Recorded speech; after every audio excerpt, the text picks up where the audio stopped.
Из Рости кто заказывал? Сегодня мы выходим рано. Наша цель – базовый лагерь Мачапучари. Это будет первый базовый лагерь на нашем пути. На улице весьма прохладно. Пришло время пуховиков и теплых курток, которые мы предусмотрительно сюда брали. Блин, холодно.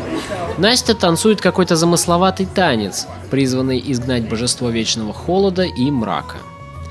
Пока группа будет идти к базовому лагерю Мачапучари, я, пожалуй, расскажу вам об этой вершине, чтобы вы не заскучали, сидя в уютном кресле перед экраном своего планшета или ноутбука. Итак, Мачапучари – это одна из немногих вершин мира, до сих пор не покоренная человеком. Во всяком случае, так утверждают все источники. В переводе с непальского название горы переводится буквально как «рыбий хвост», и ей не хватает всего 2 метров до гордого титула семитысячника. Непальцы верят, что на вершине Мачапучари живет бог Шива, поэтому восхождения на эту вершину запрещены правительством Непала. Впрочем, это вовсе не означает, что попыток восхождений не было. В 1957 году к вершине направилась экспедиция альпинистов, в которой принимал участие и знаменитый Уилфрид Нойс, который к тому времени уже имел опыт восхождения на Эверест. Восхождение на Мачапучари оказалось крайне тяжелым из-за суровых погодных условий и труднодоступности обоих вершин. В 1958 году Уилфрид издал книгу, красочно повествующую об этом восхождении, которая была переведена и на русский язык и выпущена издательством «Мысль» в далеком 1975 году. Кому интересна эта тема, обязательно прочитайте. Вопреки распространенному заблуждению, от покорения вершины альпинистов остановило вовсе не обещание не покорять семитысячник, как это утверждают многие статьи в интернете, а суровые погодные условия и потеря координат вершин, вследствие чего экспедиция и потерпела неудачу. Британским альпинистам не хватило всего-навсего 50 метров до заветной цели.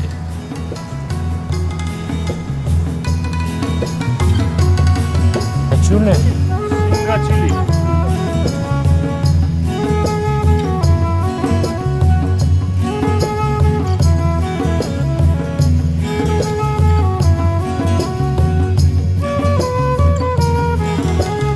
Это снежные комочки, это как раз лавина, сошедшая когда-то месяц или 2 назад. Ну не знаю, может месяц назад, может 2 назад. Спускайся аккуратно. Скользко. Это не как лавина, это самая настоящая лавина.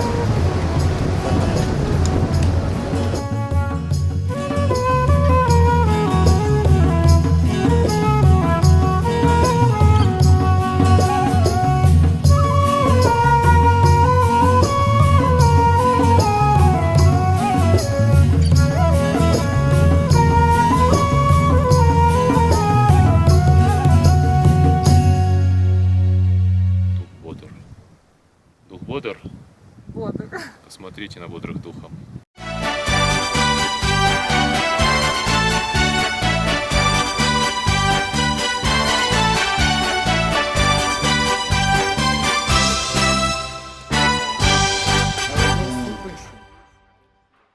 Что ж, мой первый совет, наверное, подготовьтесь физически. Не стоит недооценивать масштаб этого путешествия. Вы также должны быть готовы ментально к тому, что это будет продолжаться 2 недели. 2 недели упорного труда. Особенно трудно лично мне давались участки, где приходилось взбираться наверх. Но спуски также довольно сложны. Следует относиться к горам с должным уважением, и не стоит недооценивать сложность. Особенно если вам, как и мне, 41 год, и вы далеки от пика своей физической выносливости. В остальном, надо сказать, что инфраструктура в горах довольно развита, и стоянки вполне комфортные. Да, туалеты остаются проблемой. Туалеты и гигиена в целом, но этого можно было ожидать. Но в целом стандарты качества стоянок и гостевых домов превзошли мои ожидания. постарайтесь взять с собой минимум вещей. Если вы не собираетесь нанимать носильщика, убедитесь, что ваш багаж весит не более 10 килограмм. Даже с таким весом вам будет очень тяжело. Здесь, ну, Кирилл Спирин рекомендовал бегать, и он неспроста это рекомендовал, действительно очень помогает, потому что ты учишься жить в режиме постоянной нагрузки физической. И бегать имеет смысл не километры считать, допустим, 3 километра, 5 километров, 10 километров, а время. То есть ты выходишь и отдаешь себе отчет, что в ближайший час тебе при любых обстоятельствах придется бежать. И бежишь. Это закаляет дух и укрепляет физическую форму. Что касается вот меня, мне удалось более-менее на приличный уровень бега выйти, но очень не рекомендую зимой бегать по льду, потому что от этого расшатываются суставы в коленях и в щиколотках. Бегайте на стадионе закрытом лучше. Когда мы начали тренировки, мы начали с километра. Ну, километр там вообще в какое-то смешное время укладывался. Потом постепенно наращивали до 5 почти километров. Вот, но из-за того, что я неосмотрительно бегала по льду, я повредила щиколотку, у меня старая травма дала себе знать. Вот, и на этом мне пришлось остановиться. Но здесь я относительно стабильно эти 5 километров пробегала примерно за полчаса, чуть-чуть больше. Вот, похвастаюсь лучше достижением мужа, который со мной прошел этот трек. Он где-то за 7-8 раз поднял километраж до 10 километров в час, и я им горжусь, потому что он честно перед работой по утрам минимум 3 раза в неделю, 3-4 раза в неделю пробегал вот эти 10 километров за час. Вот. Но Кирилл бегает, насколько я поняла, каждое утро, каждый день, вот эти вот 10 километров. Это в любом случае укрепляет дух. Даже если вы не пойдете вдруг в трек, стоит себя проверить на то, а способны ли вы на такое.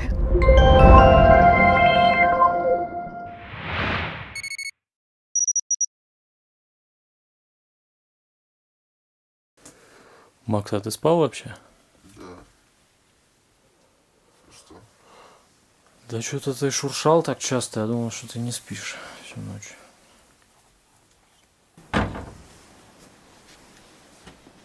Можешь закинуть, что надо закинуть. Чего? В рюкзак, если что-то надо положить. Да нет, вроде бы. Ну что, я пойду, наверное, к этим типам. Я не пойду к этим типам. Только надо чуть-чуть приоткрыть. Ну, отвернуть в смысле, ага.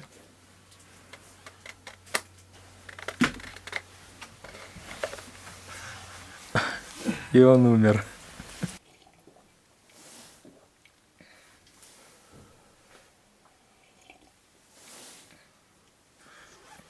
Четыре часа утра или ночи. Вы, должно быть, спросите, почему мы поднялись в такую рань.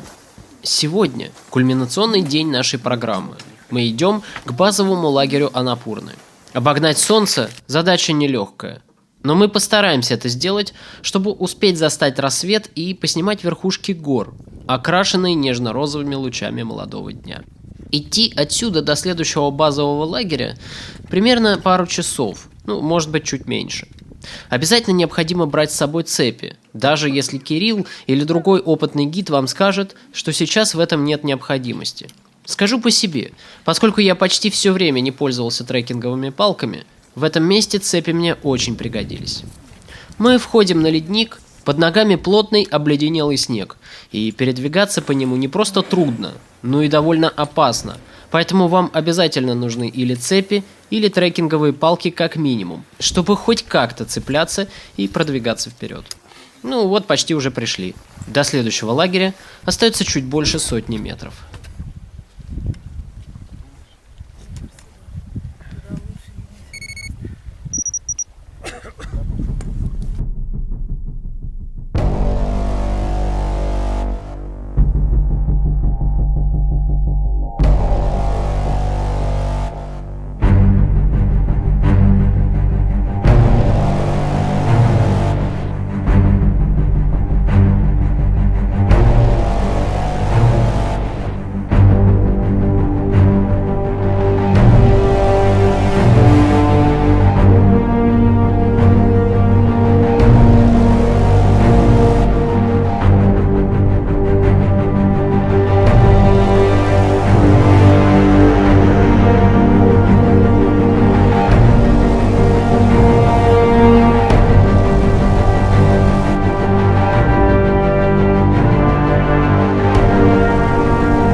Я нахожусь в самой высшей кульминационной точке нашего путешествия. Базовый лагерь Анапурны, высота 4200 метров над уровнем моря. Именно отсюда начинают свое восхождение на гору альпинисты. И весь тот маршрут, который мы преодолели, чтобы попасть сюда, для этих мужественных людей является всего лишь предысторией к большому восхождению. Какой для меня был самый сложный участок пути? Я думаю, что это был кульминационный период нашего путешествия, когда мы шли к базовому лагерю. Дело в том, что я заболел примерно в это же время, простыл со спецэффектами, которые присущи только моим простудам. И это действительно давало о себе знать, раскалывалась голова иногда. Это было непросто. Но, тем не менее, в таких случаях нужно заставлять себя кушать, когда есть хотя бы минимальное желание, стараться все-таки ходить, выбираться, может быть, на небольшую высоту, там, плюс 50, плюс 100 метров. Мне кажется, что это очень полезно, потому что в конечном счете все прошло гладко.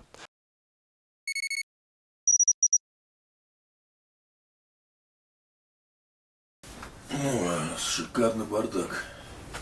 Люкс, королевский люкс, президентский люкс. Вот так мы спим. Примерно.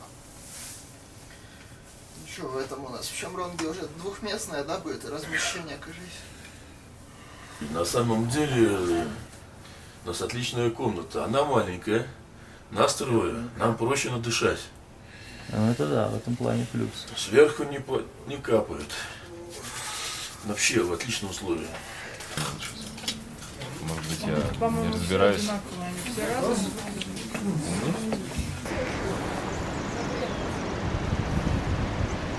Сегодня нам предстоит 8-часовой переход. Непал, страна Яков и Йети, место, где время течет по-другому, где горы сменяются долинами, и везде ходят непальцы. Наверное, меня удивила концентрация оправданных ожиданий во всех смыслах, потому что когда человек приезжает в Индию, допустим, да, ну или в любую другую страну, азиатскую, азиатско-тихоокеанского региона, он там ждет увидеть вот то самое, о чем он читал в книгах, видел в фильмах. И оно, как правило, очень так дисперсно распределено по всей территории. И чтобы столкнуться вот со всем тем, что он там ожидал, ему нужно изрядно поездить, поколесить. И вот точечно где-то он находит оправдание своих ожиданий. А в Непале ты выходишь из самолета в аэропорту, и оно на тебя обрушивается. И это продолжается. То есть посмотреть на Тамиль, как на туристический район, даже не квартал, уже одного этого хватит. Прийти в горы, здесь гиперконцентрация вот всего того, к чему стремится русская душа, которая любит Азию.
Кириллу пришлось пристрелить, да?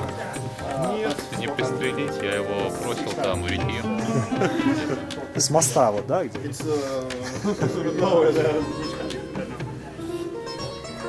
Прекрасно. Да. Жалко, камни не нашел. Я еще второй Кирилл не дал. Хорошо, тогда... Новый рекорд походу. Это на сколько? Даже 4,25. Да. Сайга. 4,25. 11:25, раньше Портер. Да. Я 6 часов. Ну, как я говорил, она успела все постирать, занять комнату, расстелить спальники. Is there like some sort of alternative transport? Helicopter.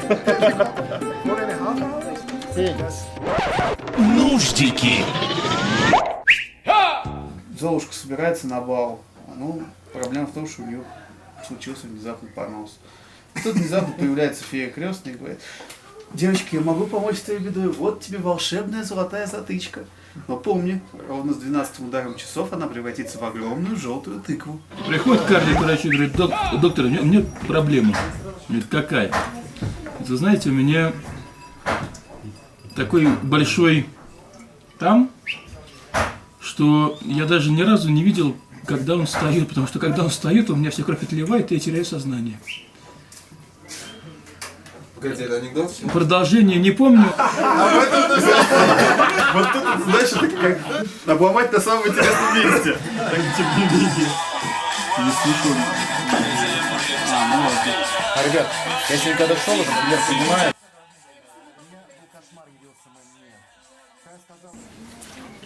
Мне, кстати, тоже надо было простернуться, но я боюсь, что сушить. Влажность такая. Ну как, Алексей, как в Гималаях сушат вещи? Вот вопрос, как? Стираешь сначала в ледяной воде, в холодной. Ага. Потом на ночь кладешь на живот в спальник. И Вот-вот. своим молодым горячим телом. Вот-вот. В том-то и проблема. Мне тут уже советовали носки на горячую бутылку наматывать. Умельцы уже наши. Чем wrong? Я знаю, что мы идем в правую сторону. Так,